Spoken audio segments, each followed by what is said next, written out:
नमस्कार। आज तक के डिजिटल प्लेटफॉर्म पर हमारे खास शो आरएनए में आपका स्वागत है और मैं हूं संजीव पालीवाल। इस शो का मुद्दा दुखद तो है, लेकिन साथ में सीख देने वाला और खुद का ख्याल रखने के बारे में सचेत करने वाला भी है। आप लोगों ने एक सड़क हादसे में टाटा सन्स के पूर्व चेयरमैन और दिग्गज कारोबारी साइरस मिस्त्री के निधन की खबर तो पढ़ी या सुनी होगी। रविवार को साइरस मिस्त्री मर्सिडीज कार से अहमदाबाद से मुंबई जा रहे थे, लेकिन एक दुर्घटना में उनकी मौत हो गई। महाराष्ट्र के पालघर के पास दोपहर करीब 3:15 बजे के आसपास जब हादसा हुआ तब कार में कुल 4 लोग सवार थे। साइरस मिस्त्री समेत 2 लोगों की मौके पर ही मौत हो गई, जबकि 2 लोगों को अस्पताल में भर्ती कराया गया है। बताया जा रहा है कि कार डॉक्टर अनाहिता पंडोले चला रही थी, जो स्त्री रोग विशेषज्ञ हैं। को ड्राइवर यानी ड्राइवर की बगल वाली सीट पर उनके पति दारियस पंडोले बैठे हुए थे। पीछे की सीट पर साइरस मिस्त्री और दारियस पंडोले के भाई जहांगीर दिनशॉ पंडोले बैठे थे। हादसे में आगे बैठे दोनों पति पत्नी घायल हैं। पुलिस ने शुरुआती जानकारी में बताया कि पहले घायलों को स्थानीय स्तर पर कासा के ग्रामीण अस्पताल ले जाया गया था, फिर वापी के रैम्बो हॉस्पिटल में शिफ्ट किया गया। बाद में मुंबई ले जाकर उन्हें ब्रीच कैंडी हॉस्पिटल में भर्ती कराया गया। पालघर पुलिस के मुताबिक हादसे को देखकर ऐसा लगा मानो ड्राइवर का कार से नियंत्रण हट गया और बैलेंस बिगड़ने के बाद कार डिवाइडर से टकरा गई। खबरों के मुताबिक डिवाइडर से टकराने के बाद कार की फ्रंट सीट के दोनों एयरबैग एक्टिव हो गए, जिससे आगे बैठे दोनों लोगों की जान बच गई, जबकि बैक सीट पर बैठे साइरस मिस्त्री और जहांगीर दिनशॉ पंडोले की सीट पर एयरबैग लगे थे, लेकिन वो एक्टिव नहीं हो सके। माना जा रहा है कि उनकी मौत का एक बड़ा कारण एयरबैग का नहीं खुलना भी है। अब हम पहले बात कर लेते हैं एयरबैग्स के मुद्दे की, जिससे एक बात और जुड़ी है और वो है सीट बेल्ट। पालघर पुलिस के मुताबिक साइरस मिस्त्री की कार महाराष्ट्र के पालघर के पास सूर्या नदी पर बने पुल के डिवाइडर से टकराई थी। दुर्घटना स्थल पर ली गई तस्वीरों में टूटी हुई सिल्वर मर्सिडीज कार दिखाई दे रही थी। एक तस्वीर में कार की फ्रंट सीट के एयरबैग्स भी खुले नजर आ रहे थे। कार के बोनट को काफी नुकसान पहुंचा है। आगे के केबिन यानी आगे वाली सीटों को मामूली नुकसान पहुंचा है और पिछला हिस्सा ठीक ठाक नजर आ रहा था। साइरस मिस्त्री समेत 4 लोग जिस मर्सिडीज बेंज में सवार थे, उसका नंबर है MH47 AB 6705। Mercedes Benz GLC 220D 4मैटिक progressive car diesel variant car है। सेफ्टी के मामले में इसे एक बेहतरीन कार माना जाता है। इस कार में कुल 7 एयरबैग्स होते हैं।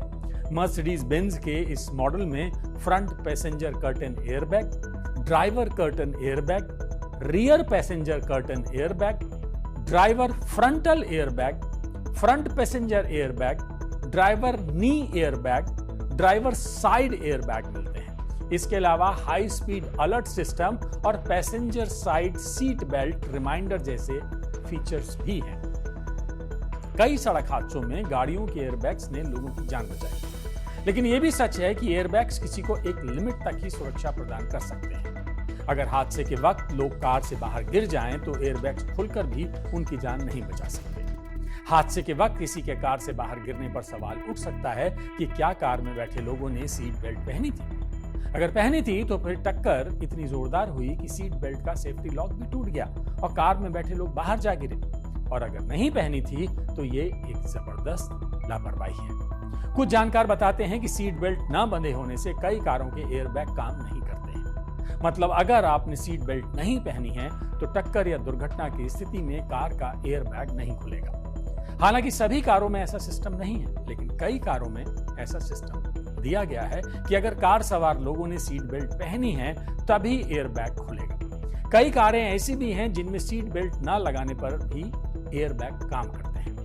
आरएनए के सभी दर्शकों से आज तक डिजिटल की अपील है कि आप लोग भी अपनी कार के बारे में कार कंपनी से ये पता कर लें कि आपकी कार के एयरबैग किस स्थिति में काम नहीं करेंगे। किसी भी हादसे से कुछ सीख लेना बेहद जरूरी है। साइरस मिस्त्री के हादसे में कार का इंपैक्ट बहुत ज्यादा नजर आ रहा है। हादसे की तस्वीरों से लग रहा है कि कार सड़क से फिसलकर साइड में जाकर बुरी तरह टकराई है। ऐसा अनुमान है कि कार की स्पीड 100 किलोमीटर प्रति घंटे से ज्यादा रही होगी। अब तो जांच के बाद ही ये सामने आएगा कि क्या किसी को बचाने के चक्कर में कार डिवाइडर से जा टकराई या फिर ड्राइवर को झपकी आ गई थी। लेकिन यह जरूर लगता है कि ड्राइवर को संभलने का मौका बिल्कुल नहीं मिला और कार तेजी से डिवाइडर से टकरा गई। ऐसे में यह भी हो सकता है कि कार इतनी जोर से टकराई कि कार में सीट बेल्ट लगाकर बैठे साइरस मिस्त्री की मौत इंटरनल इंजरी की वजह से हुई। इसके अलावा यह आशंका भी बनती है कि जहां साइरस मिस्त्री बैठे थे, यानी पीछे वाली सीट, उसके एयरबैग सही समय पर नहीं खुल पाए थे। महाराष्ट्र के उप मुख्यमंत्री देवेंद्र फडणवीस ने हादसे में हुई मिस्त्री की मौत की जांच के लिए डीजीपी को आदेश दिया है।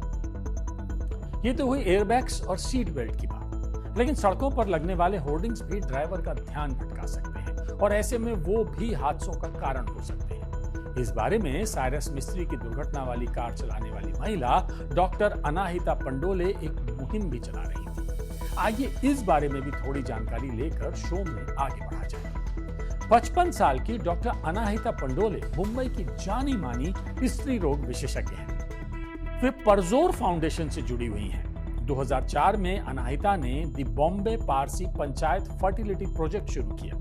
इस प्रोजेक्ट का उद्देश्य पारसी दंपतियों को किफायती दाम पर फर्टिलिटी इलाज मुहैया कराना और अत्याधुनिक मेडिकल सुविधाओं तक उनकी पहुंच कराना है। फर्टिलिटी प्रोजेक्ट के बाद ही आगे चलकर जियो पारसी योजना शुरू की गई।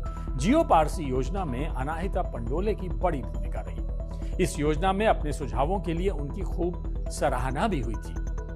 डॉक्टर अनाहिता पंडोले कई तरह के सामाजिक कार्यों से जुड़ी रही हैं। उन्होंने अवैध होर्डिंग को लेकर भी अभियान चलाया था। इससे उन्हें काफी लोकप्रियता भी मिली थी। टाइम्स ऑफ इंडिया की रिपोर्ट के मुताबिक अनाहिता मुंबई में वेस्टर्न एक्सप्रेस हाईवे पर जहां तहां पिलर्स और पोल पर होर्डिंग्स लगाए जाने से नाराज थी। उनका कहना है कि यह अदालत के दिशा निर्देशों के विपरीत है।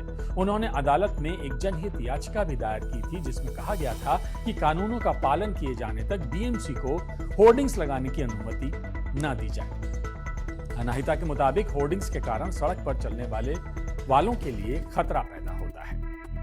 कहीं ऐसा तो नहीं कि डॉक्टर अनाहिता के लिए कोई होर्डिंग ही दुर्घटना का कारण बन गया। जो भी हो, आज तक डिजिटल के दर्शकों से फिर एक अपील, आप लोग ड्राइविंग के दौरान रोड पर लगे होर्डिंग्स पर ध्यान न दें और अपना फोकस ड्राइविंग पर रखें ताकि किसी भी तरह की दुर्घटना से बचा जा सके। मोबाइल या कोई भी ऐसी चीज जो ड्राइविंग के समय ध्यान भटका सकती हो, उस पर ध्यान न दें। अब आइए कुछ और सड़क दुर्घटनाओं की बात कर लेते हैं जिनमें कुछ बड़े नाम शामिल हैं और जाहिर है कि उनकी गाड़ियां भी सेफ्टी फीचर्स से लैस थीं, लेकिन फिर भी उन लोगों की जान गई। एक बड़ी सेलिब्रिटी के तौर पर प्रिंसेस डायना के रोड एक्सीडेंट की बात आपको याद दिलाता हूं। 25 साल पहले 31 अगस्त 1997 को पेरिस की एक सुरंग यानी अंडरपास में हुए कार हादसे में डायना की मौत हो गई थी। 36 साल की डायना के साथ उस समय उनके प्रेमी डोडी अल-फयाद की भी मौत हो गई थी। इस हादसे में उनका चालक हेनरी पॉल भी मारा गया था। डोडी ने तब डायना को फ्रांस घूमने के लिए बुलाया था। दोनों एक साथ थे। अखबारों में तस्वीरें छप रही थी। इसी दौरान 31 अगस्त को पेरिस में जब दोनों डिनर कर गाड़ी से जा रहे थे, तब उनकी गाड़ी का एक्सीडेंट हुआ और दोनों की मौत हो गई। जिस वक्त डायना की मौत हुई, उस वक्त वो लिमोसिन पेरिस के टनल से जा रही थी। उनकी गाड़ी काफी स्पीड में थी क्योंकि पापाराज्जी की बाइक उनका पीछा कर रही थी। पापाराज्जी फोटोग्राफर्स होते हैं जो आपका पीछा करते हैं, प्रेस के लोग। क्षतिग्रस्त कार की तस्वीर ने पूरी दुनिया को झकझोर कर रख दिया था। ये और बात है कि वेल्स की राजकुमारी डायना की मौत कैसे और क्यों हुई, इस पर हमेशा से बहस होती रही है। कई लोग तो ये सवाल भी पूछते हैं कि क्या सच में डायना एक असली दुर्घटना का शिकार हुई। पुलिस के बयान में कहा गया कि अंतिम निष्कर्ष ये है कि आरोपों के बारे में कोई ठोस सबूत नहीं मिला। वैसे गाड़ियों के हादसे की जांच करने वाले फोरेंसिक इन्वेस्टिगेटर टोनी रीड ने इस हाई प्रोफाइल मामले पर दावा किया था कि इस हादसे में एक ऐसी चीज थी जो डायना की जान बचा सकती थी। द सन की रिपोर्ट के मुताबिक पूर्व पुलिस अधिकारी रह चुके टोनी रीड ने कहा, जब कार 65 किलोमीटर प्रति घंटे की रफ्तार से खंबे से टकराई तो उन्होंने सीट बेल्ट नहीं पहनी हुई थी। उन्हें पूरा विश्वास है कि अगर दोनों लोगों ने सीट बेल्ट लगा रखी होती तो उनकी जान बच सकती थी। यह हादसा बचने लायक था। इसी कारण बॉडीगार्ड ट्रेवर रीस जोन्स बच गए। फिर वही दरखास्त करेंगे हम कि यातायात और रोड सेफ्टी नियमों का हमेशा पालन करें और सुरक्षित रहें, और पापराज्जी लोग सेलिब्रिटीज की एक्सक्लूसिव फोटो या वीडियो के चक्कर में खुद की या दूसरों की जान से खिलवाड़ ना करें। एक और सेलिब्रिटी की बात आपको बताते हैं। फास्ट एंड फ्यूरियस फिल्म के स्टार पॉल वॉकर की 30 सितंबर 2013 को नॉर्थ लॉस एंजलिस में एक कार एक्सीडेंट में मौत हुई थी। एक्सीडेंट किस कारण हुआ, यह बात किसी को पता नहीं चल पाई। जांच अधिकारियों ने केवल इतना बताया कि पॉल वॉकर की स्पोर्ट्स कार तेजी से आई और सेंट क्लैरिटा में एक पेड़ से टकरा गई। कुछ ही मिनटों में पूरी कार में आग लग गई। अब बात अपने देश की कर लेते हैं। किसान आंदोलन के दौरान सुर्खियों में आए पंजाबी एक्टर दीप सिद्धू की कुछ समय पहले सड़क हादसे में मौत हुई। जानकारी के मुताबिक ये सड़क हादसा दिल्ली के पास सोनीपत में हुआ था। उस दौरान उनकी एसयूवी कार में उनकी महिला मित्र भी सवार थी। तो ऐसे कई हादसे होते हैं जो लापरवाही या यातायात नियमों का पालन न करने के कारण होते हैं। हम यही कहेंगे कि आप लोग नियमों का पालन करें और सुरक्षित रहें। इसी के साथ अब आप सभी दर्शक जो हमें आज तक के डिजिटल प्लेटफॉर्म पर फॉलो कर रहे हैं, देख रहे हैं, उनसे हमारा एक सवाल और एक छोटी सी रिक्वेस्ट। कैसा लगा आपको हमारा आज का ये शो आरएनए? कमेंट करके इस एपिसोड के बारे में अपना रिएक्शन जरूर दें और सब्सक्राइब करें हमारा चैनल आज तक।